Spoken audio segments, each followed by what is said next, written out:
बिस्मिल्लाहिर्रहमानिर्रहीम। हम लोगों ने चैप्टर नंबर 6 से आगाज़ किया था जी कल, और चैप्टर नंबर 6 में हमने बात की थी परफॉर्मेंस ऑफ कॉन्ट्रैक्ट की। परफॉर्मेंस ऑफ कॉन्ट्रैक्ट में हमने ये बात समझी कि जब हम दो पार्टीज प्रोमिजर एंड प्रोमिजी आपस में कोई कॉन्ट्रैक्ट साइन करते हैं तो क्या होता है, एक लीगल ऑब्लिगेशन क्रिएट हो जाती है प्रोमिजर एंड प्रोमिजी के। अगर इस लीगल ऑब्लिगेशन को परफॉर्म कर दिया जाए तो फिर हम कहते हैं कि कॉन्ट्रैक्ट क्या हो गया है, प्रोमिजर अपनी जिम्मेदारी पूरी कर दे और प्रोमिजी अपनी जिम्मेदारी पूरी कर दे, तो हम कहते हैं कि कॉन्ट्रैक्ट जो है वो डिस्चार्ज हो गया। Party to the contract get discharge on the valid performance of the contract.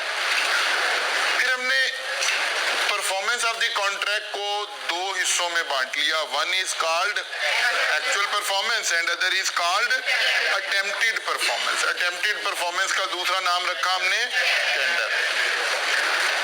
फिर हमने कहा कि एक्चुअल परफॉर्मेंस तो समझ आ रही है, अब टेम्प्टेड परफॉर्मेंस का क्या मतलब है कि एक शख्स ने अपना जो प्रॉमिस है वो परफॉर्म करने की कोशिश की है, ऑफर करवाई है, लेकिन सेकंड पर्सन ने वो ऑफर एक्सेप्ट नहीं किया।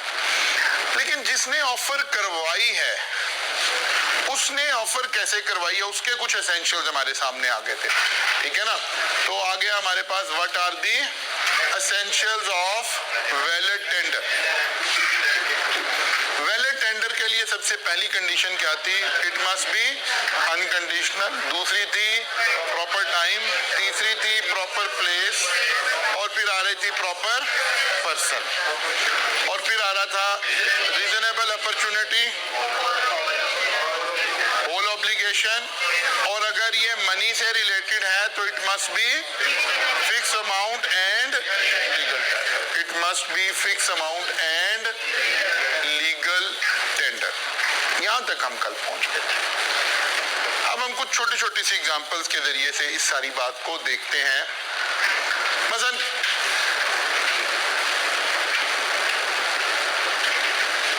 कामरान एक आर्टिस्ट है, इमरान इसके पास जाता है और इसको एक स्कल्पचर बनाने के लिए देकर आता है।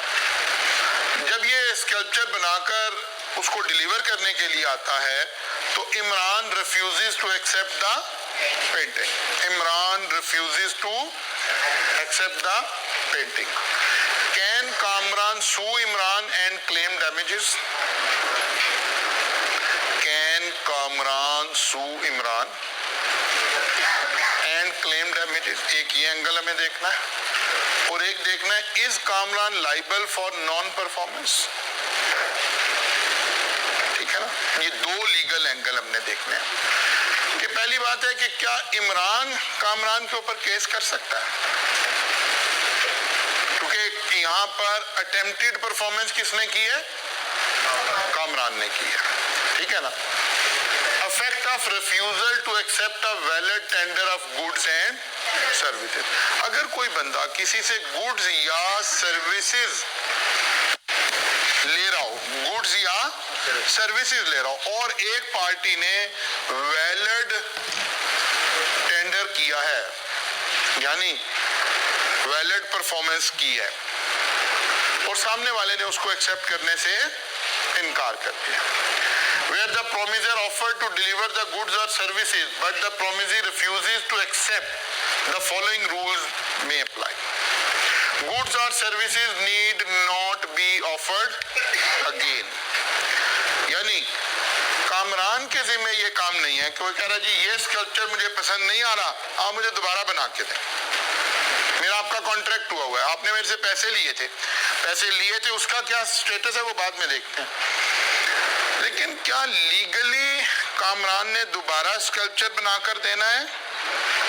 तो इसका आंसर है अगर उसने वैलिड परफॉर्मेंस की है तो फिर नो, ठीक है ना। वैलिड परफॉर्मेंस में वो 7 कंडीशन पूरी हो गई। प्रोमिजर में sue promisee for non performance and claim damages. Promisor, ठीक है ना, यानी can Kamran sue Imran and claim damages? तो इसका आंसर आ गया यस, क्योंकि कामरान तो जो है वो ये कह सकता है कि जनाब आप ये मुझसे लें और स्कल्पचर मैंने बनाया, अगर आप नहीं ले रहे तो इसके बनाने में मेरे 50,000 रुपए खर्च हुए, आप मुझे वो पैसे पे करें। लेकिन उसके लिए हमें सिर्फ एक चीज साबित करनी पड़ेगी। अभी हम वैसे चैप्टर 8 में पहुंचेंगे तो ये बात पढ़ेंगे। लफ्ज डैमेजेस का मतलब होता है एक्चुअल लॉस। डैमेजेस का मतलब है एक्चुअल लॉस। अगर लॉस हुआ है तो आप क्लेम कर सकते हैं। मसलन कामरान जो है वो एक अच्छा आर्टिस्ट है, तो काफी टाइम लगाकर चीजें प्रोवाइड करता है। इमरान ने उसको ये ऑर्डर तो दिया था, लेकिन इसने 2 मंथ्स का टाइम दिया। 2 मंथ्स के बाद जब ये लेने आया, इसे ये स्कल्पचर पसंद नहीं आ रहा, तो कहा भाई मैं नहीं ले रहा, ये तुमने क्या बना दिया। ओके कोई बात नहीं, लेकिन पीछे एक आदमी खड़ा है, ये स्कल्पचर इसने इसे 1.5 लाख रुपए का दिया हुआ है। पीछे एक आदमी खड़ा है, वो कह रहा है यार ये मुझे दे दो। मैंने कहा नहीं भाई ये तो 2 महीने बाद मिलता है। उन्होंने कहा नहीं मुझे 2 लाख रुपए ले लो इससे। अगर ये स्टेटस हो गया, can Kamran sue Imran? No, because loss नहीं हुआ, डैमेजेस हुए नहीं है। डैमेजेस का मतलब है एक्चुअल लॉस। और अगर उसकी वो चीज अदरवाइज भी बिक जाएगी तो फिर कोई डैमेजेस क्लेम नहीं हो सकते। जी बिक जाएगी तो मेंशन कर देगा। जाहिर है रियल सिचुएशन में तो हमें पता होगा ना, वो जब अगर क्लेम लाएगा तो हम कहेंगे जनाब कहाँ है वो, तो इसने बेच दिया। रियल सिनेरियो में तो ऐसे होगा, लेकिन एग्जाम सिनेरियो में तो ऑब्वियसली बता दिया जाएगा। प्रोमिजर में sue promisee for non performance and claim promisor is discharge from his liability, he is not liable for non. यानी इमरान को कामरान को ये नहीं कहा जा सकता कि आप दोबारा स्कल्पचर बना कर। हाँ वो फिर मैं कल वाली बात को ध्यान में रखें। कामरान का बिजनेस है, वो अपने कस्टमर को सेटिस्फाइड रखना चाहता है, वो अपनी गुडविल को मेंटेन रखना चाहता है। वो कहते सर दोबारा बनवा देते हैं, मसला क्या है? That is something else. Law कह रहा है अगर वो 7 एसेंशियल्स पूरे हैं, कौन से 7 एसेंशियल? अनकंडीशनल है, proper time, proper place, proper person, और वो वेरीफाई कर सकता था, और होल ऑब्लिगेशन थी, और पेमेंट का कोई बात थी तो लीगल टेंडर था। अगर ये 7 कंडीशन पूरी हैं, then Kamran is discharge from his liability, he is not liable for non perform. अच्छा डैमेजेस के जब हम चैप्टर में जाएंगे, बाद दफा डैमेजेस प्रोमिजर को हो सकते हैं और बाद दफा प्रोमिजी को हो सकते हैं। मतलब प्रोमिजी कह रहा है कि जनाब हमारा तो एक कॉर्पोरेट इवेंट था, उस पर हमारा तो ये कोई लोगो था, कोई स्लोगन था, हमारा तो वो सारा इवेंट खराब हो गया क्योंकि इसने स्कल्पचर नहीं दिया, तो ये डैमेजेस दे। वो कह रहे नहीं, अगर तो वो 7 बातें पूरी हैं तो कामरान को कोई सू नहीं किया जा सकता, बिकॉज उसने अटेम्प्टेड परफॉर्मेंस की हुई है। अगर कामरान ने उस टाइम पर बनाकर ही नहीं दिया और इसका कॉर्पोरेट इवेंट खराब हो गया, अब इमरान डैमेजेस क्लेम करेगा कि जनाब वो इवेंट हमने रखा हुआ था, हमारा 3 लाख रुपए उस इवेंट पे खर्च हो गया है, और हमने तो बेसिकली तो इस स्कल्पचर का एक बड़ा उसमें रोल प्ले था हमारा। देन किए जा सकते हैं। ये डैमेजेस के चैप्टर में चलेंगे तो हमें थोड़ी सी बात समझ आएगी। तो ये 3 कंसिक्वेंसेस हमारे ध्यान में होने चाहिए। एग्जामिनर जब कोई सिनेरियो बनाएगा तो या ये बात पूछ रहा होगा, या ये बात पूछ रहा होगा, या ये बात पूछ रहा होगा। ये बात हमने अप्लाई कर दी किसके ऊपर? गुड्स एंड सर्विसेज के ऊपर। अब एक उसूल थोड़ा समझने के लिए समटाइम एग्जामिनर थोड़ा सा बाउंड्री से बाहर भी निकलता है और चीजों को हमें एक्सप्लेन करने की जरा डिटेल में जरूरत पड़ती है। अगर प्रोमिजर और प्रोमिजी के दरमियान गुड्स एंड सर्विसेज का नहीं है बल्कि पेमेंट से रिलेटेड बात है, मतलब mister A come to mister B's office to make payment due, जो पेमेंट ड्यू हुई थी वो पेमेंट लेकर एक बंदा दूसरे बंदे के दफ्तर में पहुंचा। Mr. B refuses to accept the money on the grounds of yesterday's robbery in next office. वो कहते यार भाई तुम कैश लाए हो, तो हमारे तो कल ही अभी डाका पड़ा है 7 वाले दफ्तर में, यार हम आपका कैश आज अभी नहीं रिसीव करें, हम आपको बताते हैं कब लेना है कैश। एक पार्टी अपने हिस्से का प्रॉमिस परफॉर्म करने के लिए आ गई, सामने वाले ने एक्सेप्ट करने से इनकार कर दिया। जर्नल उसूल क्या था? He need not to be perform it again जैसे अभी हम पिछले एग्जांपल में कह रहे हैं, ये बंदा स्कल्पचर तैयार करके फर्ज करे होम डिलीवरी इसने देनी थी, ये लेकर आ गया, इसने लेने से इनकार कर दिया, कामना need not to be perform again, अब इसे दोबारा आने की जरूरत नहीं। सिर्फ ये बात अपना इंश्योर रखे कि whether it is a valid tender, क्या वो 7 बातें मैंने पूरी कर रखी, फिर से दोबारा आने की जरूरत नहीं है। ये जो पेमेंट देने आया है सेम सिचुएशन है, वो पैसे लेकर आ गया है, वो पैसे लेकर आ गया है, सामने वाला ले नहीं रहा, क्या इसे भी दोबारा आने की जरूरत नहीं है? लॉ यह डिफरेंशिएट कर रहा है दो बातों को। Affect of refusal to accept a valid tender of money, tender of goods and services को हमने सेपरेट ट्रीट कर लिया, tender of goods and services को हमने सेपरेट किया, लेकिन टेंडर ऑफ मनी को सेपरेट लेकर चलेंगे, टेंडर ऑफ मनी को सेपरेट लेकर चलेंगे। Where the promisor offered to pay the amount but the promisee refuses to accept the same, the following rule may apply. Promisor is not discharged from his liability to pay the amount. पहला बुनियादी फर्क, उधर हमने कहा था कि he is not liable to perform it again, वो कहता है यहाँ ये कहानी नहीं है कि अब आपने पैसे देने ही नहीं है। Number 2, promisor will not be liable for interest from the date of a valid tender। मतलब हो सकता है कोई ये इंटरेस्ट बेस्ड ट्रांजैक्शन हो और आपको कोई इंटरेस्ट चार्ज हो रहा हो, मसलन आपने पेमेंट करने आए हैं 15 नवंबर 2023 और आपका कोई इंटरेस्ट रेट चल रहा है इसके ऊपर, लेकिन सामने वाले ने लेने से इनकार कर दिया, अब वो पेमेंट ले रहा है 31 मार्च 2024 को,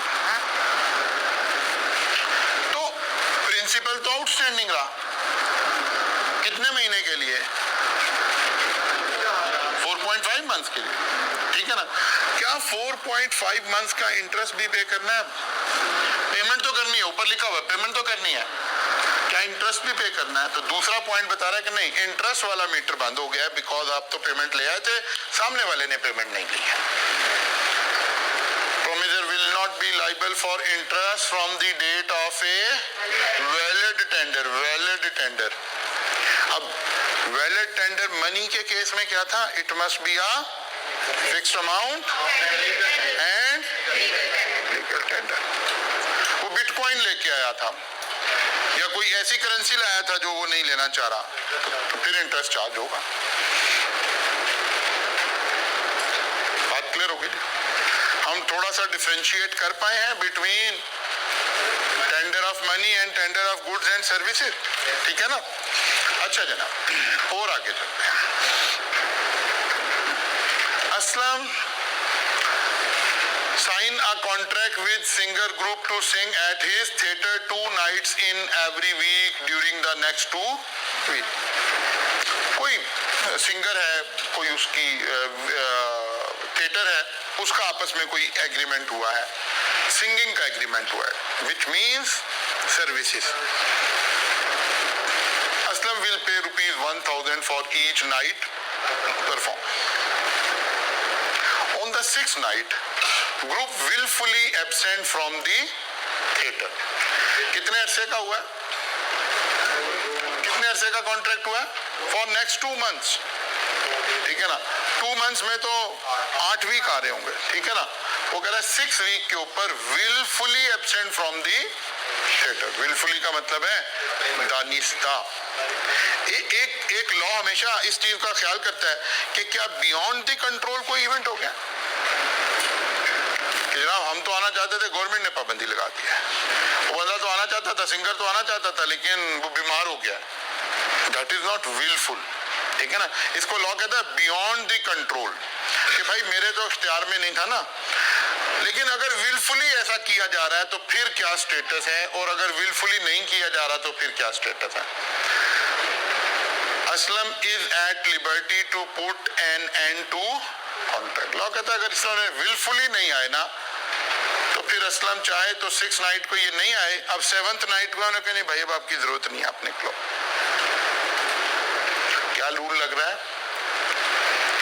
When a party to a contract has refused to perform or disabled himself from performing his promise in its entirety, the promisee may put an end to the contract unless he has signified by words or conduct his willingness in its content. मतलब इन्होंने call की, इन्होंने कहा sir आज हम नहीं आ सकेंगे। अच्छा, मैंने कहा चलो कोई बात नहीं है, तो फिर नेक्स्ट नाइट पे तो आएंगे ना? कहते जी बिल्कुल उस दिन आएंगे। अब हमने विलिंगनेस शो कर दी है, अब हमारा कॉन्ट्रैक्ट कंटिन्यू हो गया। लेकिन हमारे पास ये ऑप्शन थी, अगर हमारा एक स्पेसिफिक कॉन्ट्रैक्ट है और विलफुल निगलेक्ट की वजह से उस कॉन्ट्रैक्ट को खराब किया जा रहा है, तो फिर हम कहेंगे ओके जी, फिर हमारा आपका कॉन्ट्रैक्ट यहाँ खत्म हो गया। लेकिन या हम बाय वर्ड्स और बाय कंडक्ट, क्योंकि ऑफर एंड एक्सेप्टेंस इन दोनों तरीकों से हो रही थी ना, अगर हम विलिंगनेस शो कर रहे हैं तो फिर कोई बात नहीं है, फिर तो कॉन्ट्रैक्ट क्या है, कंटिन्यूड है। ये बात समझ आ रही है? अच्छा जना, आप सेटिस्फाई कर सकते हैं इम्प्लाइडली? नहीं, यहाँ तो इम्प्लाइडली की जरूरत ही नहीं है ना, यहाँ तो लॉ कह रहा है कि यू कैन सेट असाइड। आप सिर्फ ये काम ना करें, यहाँ तो लॉ है, तो यहाँ ये तो अनलेस है ना, ये तो एक्सेप्शन है। अनलेस से पहले लॉ ने आपको इख्तियार खुद ही दे दिया कि अगर ऐसी सिचुएशन में विलफुल निगलेक्ट हो रहा, विलफुली नहीं आ रहा, तो फिर आप कॉन्ट्रैक्ट आपका क्या हो गया, खत्म हो गया। अच्छा जी, और इसी एग्जाम्पल को थोड़ा सा लेकर चलते हैं। Aslam signed a contract with a singer group to sing at his theatre 2 nights in every week during next 2 months. Aslam pay 1,000 each night. On 6th night, group willfully absent from the theatre. Aslam is at liberty to put an end to the contract. Aslam has, अब आगे हमने उसी बात को आगे किया, Aslam has signifies his consent। क्या मतलब हुआ, वो रजामंदी जाहिर कर रहा है in the continuance of the contract and can not now put an end to it, but he is entitled to compensation for damages sustained by him due to. अच्छा, ये बात समझ, हमारा 8 नाइट्स का कॉन्ट्रैक्ट हुआ था, 8 नाइट, 5 नाइट उन्होंने perform किया, 6 नाइट पर एब्सेंट हो गए, रिमेनिंग 2 नाइट्स बची हैं, 7 + 8 नाइट। वो कहता ठीक है, अगर आप कंटिन्यू करना चाहते हैं, विलिंगनेस शो करें कि ओके जनाब आप अगली 2 नाइट परफॉर्म करें, तो बिल्कुल ठीक है, कॉन्ट्रैक्ट ऐसे चल सकता है। लेकिन ये नाइट अगर आप चाहें तो इसके डैमेजेस क्लेम कर सकते हैं। डैमेजेस मींस एक्चुअल लॉस, ठीक है ना। अगर आपको कोई एक्चुअल लॉस हुआ है, मतलब लोगों ने उस दिन के टिकट्स रिफंड मांग लिए कि भाई अगर आपका सिंगर ही नहीं आया तो फिर तो ये तो वो बात हो गई, कोई और इस तरह का मामला होगा। कोई आपने कॉर्पोरेट इवेंट बुक किया हुआ था, उन इवेंट वालों ने आपसे डैमेजेस ले लिए, तो आप इनसे ले लें। कंटिन्यूस का मतलब ये नहीं है कि अब इसको डैमेजेस नहीं लगेंगे, नहीं, डैमेजेस लगेंगे अगर इसने विलफुली वो किया है तो कंपनसेशन हो सकती है फॉर डैमेजेस। जी, एक ही बात है, तो obtain the assent, हमने शुरू में दोनों लफ्ज यूज भी किए।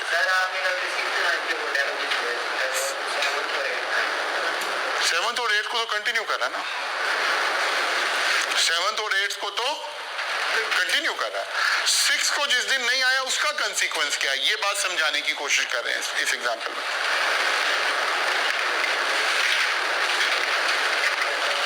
अच्छा,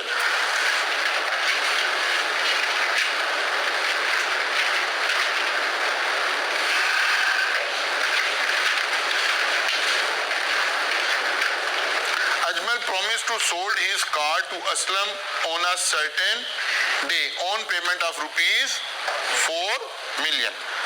Ajmal dies before that day.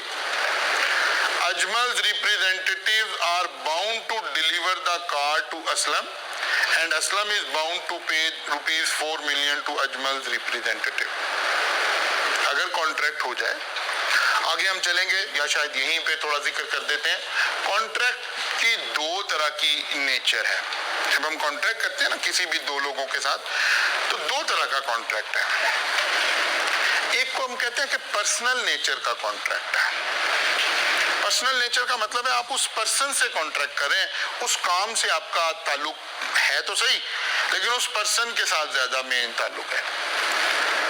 और एक है कि नहीं, उस ऑब्जेक्ट के साथ ताल्लुक है। हाँ, प्रोमिजर एंड प्रोमिजी परफॉर्म कर रहे थे अपना अपना रोल। जैसे इसी एग्जांपल में ले, जो कॉन्ट्रैक्ट हो रहा था वो गाड़ी खरीदने का हो रहा था। पार्टी का इसमें कोई खास रोल था नहीं। कॉन्ट्रैक्ट हो गया, कॉन्ट्रैक्ट हो गया। अब अजमल की डेथ हो गई तो असलम को इससे कोई गर्ज नहीं है कि मैंने अजमल से ही गाड़ी लेनी थी, उसे तो गाड़ी लेनी थी। तो कॉन्ट्रैक्ट जो है लीगल रिप्रेजेंटेटिव को ट्रांसफर हो गया। लीगल रिप्रेजेंटेटिव गाड़ी दे और ये उनको पैसे दे ताकि कॉन्ट्रैक्ट आगे चले। आपने कोई प्लॉट खरीदा हुआ है, प्लॉट में 3-3, 4-4 महीने का डिले आता है, बीच में कोई डेथ हो गई है, तो कॉन्ट्रैक्ट की क्या हैसियत बची है? कहते कॉन्ट्रैक्ट इज कंटिन्यूस। ठीक है ना, वो आजकल डायलॉग बड़ा मशहूर है ना कि कॉन्ट्रैक्ट जारी रहा कि नहीं, तो ये कह रहा जारी रहा है। ठीक है ना, कॉन्ट्रैक्ट जारी रहा है यहाँ पर।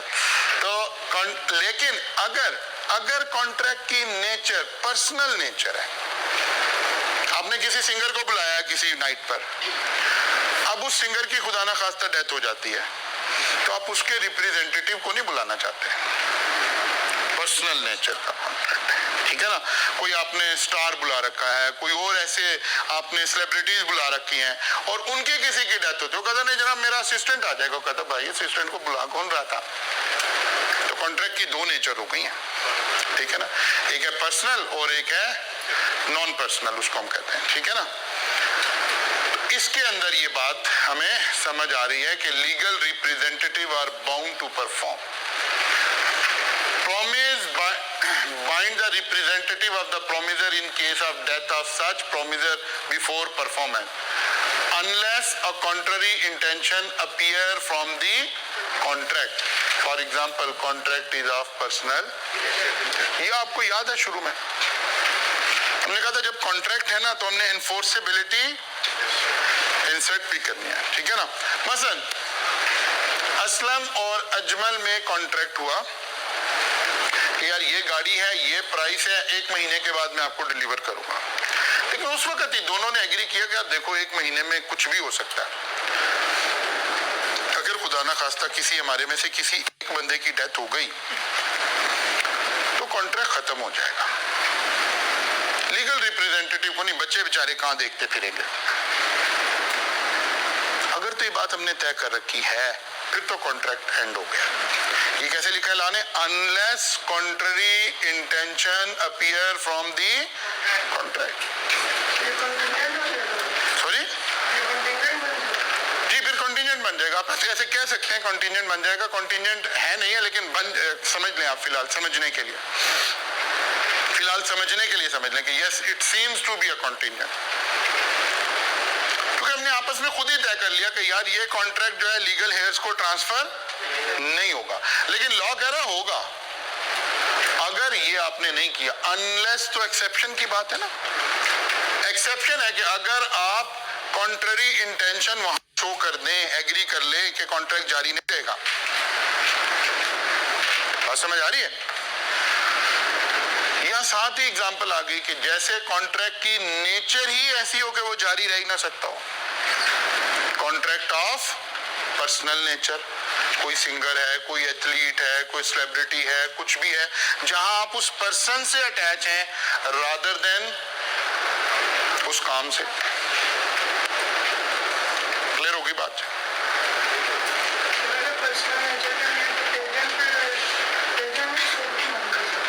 एजेंट का मतलब है, एजेंट से मतलब है ना लीगल रिप्रेजेंट। जब डेथ हो जाएगी तो एजेंट तो नहीं आएगा ना, लीगल रिप्रेजेंटेटिव आएगा, जनरली लीगल रिप्रेजेंटेटिव आएगा।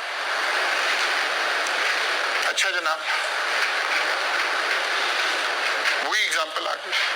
अब हम अज्यूम करें कि कामरान कोई बड़ा आर्टिस्ट है, ठीक है ना, कामरान कोई नामवर बड़ा आर्टिस्ट है, और जो हमने स्कल्पचर बनने दिया है वो हमने इसलिए दिया कि हम इसके ऊपर लिखेंगे made by, prepared by mister Kamran. Now it's a contract of personal nature. जैसे आप हमारे यहाँ मतलब अगर कोई बड़ा नाम लें तो नहीं, चलो ये तो स्टार्स में अगर हम कोई परफॉर्म करने वालों में, जैसे मैंने वो शुरू में वो सुलंगी साहब की तस्वीर लगाई, no he is a renowned artist. या जैसे हम इसमें लें आर्किटेक्ट में लें नैयर अली दादा, ठीक है ना, हम एक बिल्डिंग जैसे आजकल आई कैप जो है वो हमारा एक लोकल ऑफिस बन रहा है यहाँ पे गुलबर्ग के अंदर एक बड़ा ऑफिस बनने जा रहा है इंशाल्लाह ताला, अगरचे अभी थोड़ी मंजिल दूर है वो, आजकल उसके मैप वगैरह के ऊपर थोड़ा बहुत काम हो रहा है, तो वो नैयर अली दादा साहब उसको डिजाइन कर रहे हैं। अब ये बात एक अलग से है कि जी इस ऑफिस को नैयर अली दादा ने डिजाइन किया, ठीक है ना। अब ये कॉन्ट्रैक्ट कौन से हैं? पर्सनल नेचर के कॉन्ट्रैक्ट हो गए, ठीक है ना, ये पर्सनल नेचर के कॉन्ट्रैक्ट हो गए। Imran promised to paint a picture for Kamran by a certain day at a certain price. Imran dies before the day. The contract cannot be enforced either by Imran's representative or by, ठीक होगी ना बात? तो ये contract क्या हो गया? Void हो गया, अनएनफोर्सेबल हो गया। अच्छा, हम कुछ थोड़ी सी एग्जांपल से उन बातों को समझकर आए हैं। अब एक और उसूल यहाँ इस चैप्टर में आई कैप आपको पढ़ा रहा है, that is rule for appropriation of payment. Rule for appropriation of payment. Appropriation of payment means allocation of payment to a particular debt. ये सिचुएशन अराइज कब होती है? आप उधर अकाउंटिंग में पढ़ रहे हैं कि क्रेडिट परचेजेस भी हो रही हैं, क्रेडिट सेल भी हो रही है, ठीक है ना।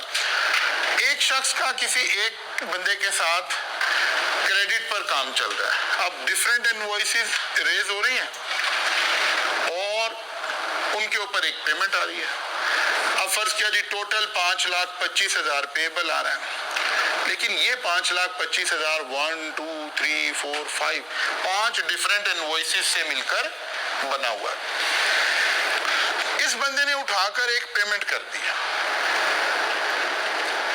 ठीक है ना, 5,25,000 में से इसने 2 लाख रुपया कैश भेज दिया। अब ये कैसे पता चले कि ये कौन सी पेमेंट आई है?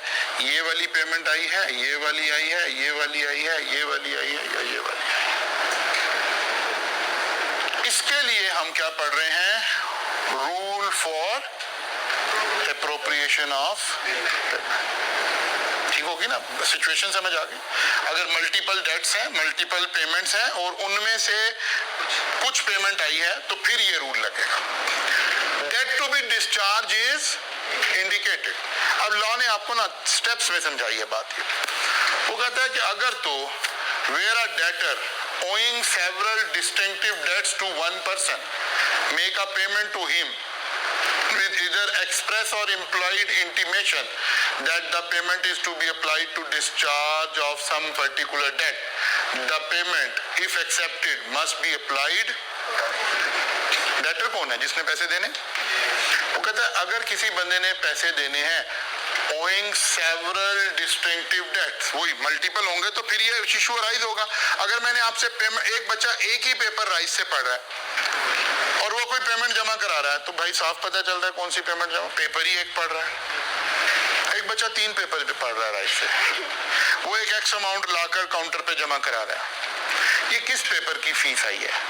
ये वाली सिचुएशन अगर रियलिटी से आप इसको देखना चाहें तो ये वाली सिचुएशन जो है ये डिस्कस हो रही है। वो कहते हैं, लॉ कहता है जो बंदा पेमेंट कर रहा है ना उसका इख्तियार है वो एक्सप्रेसिवली बता दे कि मैं फुला पेमेंट कर रहा हूं, या इम्प्लाइडली पता चल रहा हो कि फुला पेमेंट हो रही है। इसका मतलब क्या हुआ? चले हम नई एक अमाउंट बना लेते हैं। फर्ज कर लें ये 1 लाख रुपए की पेमेंट थी, ये 50,000 रुपए की पेमेंट थी, ये 2 लाख रुपए की पेमेंट थी और ये 75,000 की पेमेंट थी। अब ये जरा बैलेंसिंग फिगर निकाल दे मुझे। 4 लाख। और नहीं 4 लाख का 4 लाख आ गई, 3 लाख 4,25,000 ये टोटल टोटल बन गया, नहीं यार 2 लाख ही आगे 4 पे कैसे है? इसका टोटल कर लो भाई, ये 3 लाख हो गया, ये कितने, यानी अंदाजा लगाए कितना टैलेंट बैठा है क्लास में। और हाँ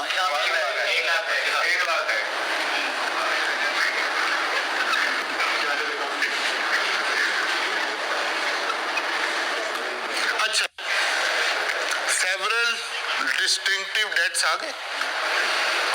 एक बंदे ने, अब 2 सिचुएशन में इसको समझे, एक बंदे ने, इस बंदे ने 90,000 का चेक भेजा, ठीक है, 90,000 का चेक भेजा। अब ये बताए इसने कौन सी पेमेंट की है, क्योंकि कुछ पता नहीं चल रहा कौन सी पेमेंट है। बात समझ आ? और एक हम कह रहे हैं इसने 75,000 का चेक भेजा है, तो समझ आ रही है कि शायद ये वाला भेजा, इम्प्लाइड का ये मतलब है। या हमने कल ही इसे एक लेटर लिखा था और इसे कहा कि यार आपकी invoice number this and this ये ड्यू हो चुकी हुई है, भाई आप पेमेंट कर दें। अब उसने 75,000 भेज दिए, तो सर्कमस्टांसेस बता रहे हैं उसने इस 1.5 लाख के अगेंस्ट 75,000 भेजे। एम्प्लॉयड का ये मतलब है कि वहां से कोई मीनिंग निकाले जा सकते हैं। लॉ कह रहा है कि भाई पहला इख्तियार पेमेंट करने वाले क्या है, वो बताए वो कौन सी पेमेंट कर रहा है। अगर वो 75,000 भेजकर बताए कि मैं ये वाली कर रहा हूं, तो फिर यही कंसिडर होगी। एम्प्लॉयड का रूल तो जब लगेगा वो खामोश रहे और सर्कमस्टांसेस बताएं कि कौन सी पेमेंट आई। ये बात समझ आ रही है? पहला उसूल क्या है, पेमेंट करने वाला बंदा बता दे उसने कौन सी पेमेंट की है। पेमेंट रिसीव करने वाला बंदा अगर उसने पेमेंट रिसीव कर ली है तो वही पेमेंट रिसीव करेगा जो उसने भेजी है। हाँ, वो ये कर सकते हो कि नहीं भाई ये पेमेंट नहीं लेनी हमने, आप पहले वाली पेमेंट करें हमें, फिर वो रिफ्यूज करे। इसलिए आखिर में क्या लिखा हुआ है, if accepted must be applied accordingly. आ जाओ भाई, if accepted must be applied accordingly. अच्छा जी, if accepted must be applied accordingly. पहला इख्तियार किसके पास आ गया, पहला इख्तियार किसके पास आ गया, जिसने पेमेंट करनी है वो डिसाइड करे कौन सी पेमेंट दे रहा है। जो रिसीव कर रहा है उसके पास सिर्फ एक इख्तियार है, फिर एक्सेप्ट ना करे अगर उसे नहीं मंजूर तो। अगर एक्सेप्ट कर रहा है वो ये ना कहे कि भाई मैंने ये पेमेंट नहीं देनी, पहले तो मुझे ये वाली दो, नहीं, फिर एक्सेप्ट ना करे। अगर उसने पेमेंट एक्सेप्ट की है तो जो पेमेंट करने वाला जो बात कह रहा है वैसे ही अप्लाई करनी पड़ेगी। पहला रूल हमें ये बता रहा है। नंबर 2, अगर पेमेंट करने वाले बंदे ने, उसे ये पता ही नहीं था कि ये इख्तियार मेरे पास है, वो तो खामोश रहा, उसने पेमेंट भेज दी, यानी उसने अपना इख्तियार इस्तेमाल नहीं किया। अब लॉ बिल्कुल रिवर्स बात कर रहा है, वो कह रहा है ओके, अगर सामने वाला खामोश रहा है ना तो पेमेंट रिसीव करने वाला डिसाइड कर ले कि उसने कौन सी पेमेंट रिसीव की है। When that to be discharged is not indicated, यानी ऊपर स्टेप नंबर 1 नहीं लगा।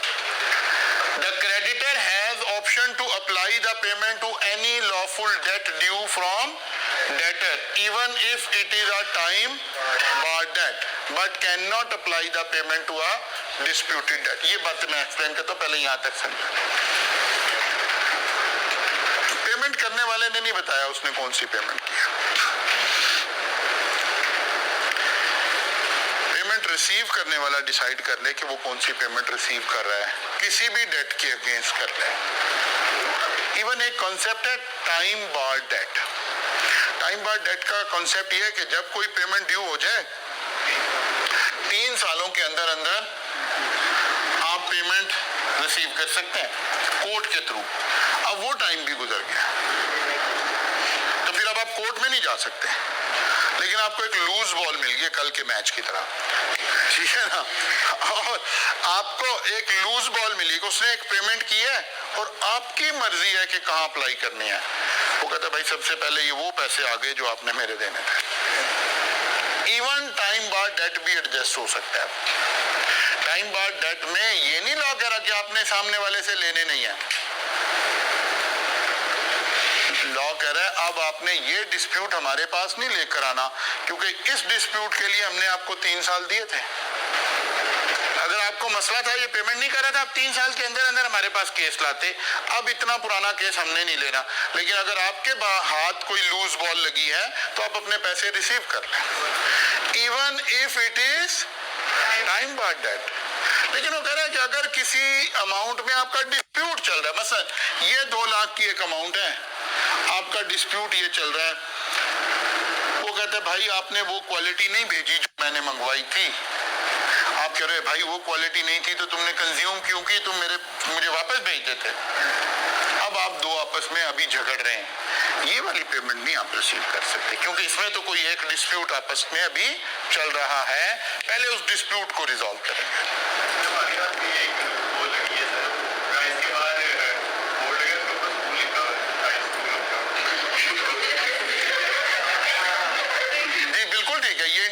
बिल्कुल ठीक है, और इस इंटरप्रिटेशन को बाद दफा हमें भुगतना भी पड़ता है। बिल्कुल ठीक है, ऐसे ही है। तो आप अच्छे की उम्मीद रखें, फिर हम स्कूल वाली रूल्स एंड रेगुलेशन लगाया करेंगे। वो कह रहे सर पहले भी स्कूल वाले चला रहे आप, कॉलेज की फीलिंग तो पहले भी नहीं आती, ऐसे ही है। अच्छा जी, असल में वो आपने सुन लिया वो जुमला बीच में से कि असल में वो जो नोटिफिकेशन आया उसके ऊपर स्कूल्स लिखा हुआ, ठीक है ना, और ये इंटरप्रिटेशन का अच्छा एंगल है कि बाहर भी बोर्ड पर स्कूल लिखा हुआ है। ठीक कह रहे हैं आप। तो अभी देखते हैं कि क्या करना है? लॉ तो कहता है लिखे पे जाना है। लॉ तो यही कहता है कि भाई लिखे पे जाना है। अच्छा, जाहिद कभी भी यही कहता है कि लिखे पे ही जाना चाहिए।